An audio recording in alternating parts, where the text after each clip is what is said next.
మా వాళ్ళ కష్టార్జితంగా కృష్ణాపురం వాళ్ళైతేనేమి శ్రీనివాసపురం అయితేనేమి తిరుపతి జిల్లాలో, తర్వాత ఇక్కడ కావలి మండలంలో చెన్నైపాలెం అయితేనేమి వాళ్ళు సావు బతుల మధ్య కొట్టించుకొని వాళ్ళు తండించుకొని రాళ్ళతో కొట్టించుకొని వాళ్ళు బోట్లు పట్టారన్న.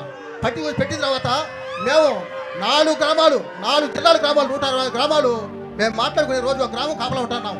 రోజుకు ఒక గ్రామం కాపలా ఉండి వాటి భద్రత కోసం మేము ఉండవచ్చు మాట్లాడుకున్నాం. ఎప్పుడంటే ఆగస్టు 16వ తేదీన మీటింగ్ వేసుకున్నాం. మేము 4 జిల్లా గ్రామ పెద్దలు వేసుకుని రోజు గ్రామాలు కాపాడాలనుకున్నాం.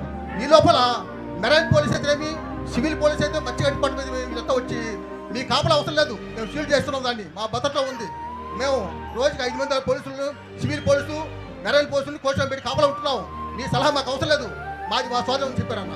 అనుకోకుండా మొన్న మార్చి 16వ తేదీన ఆ బోట్లు మాయమైపోయిందన్న. మరి కోస్ట్ గార్డ్ ఏం చేశారు, మెరైన్ పోలీస్ ఏం చేశారు, సివిల్ పోలీస్ ఏం చేశారు, ఫిషింగ్ డిపార్ట్మెంట్ ఏం చేసిందన్న. అంతా కలిసి కూడా మా మత్స్యకారులు ఇది మోసం చేయడం. ఎఫ్ఐఆర్ కట్టిన బోట్లను, సీజ్ చేసిన బోట్లను, పోలీస్ కస్టడీలో ఉన్న బోట్లను, ఈ బోట్లు వీళ్ళంతా కుంభక్కై వీళ్ళే దొంగలించినారు. అంతేనా?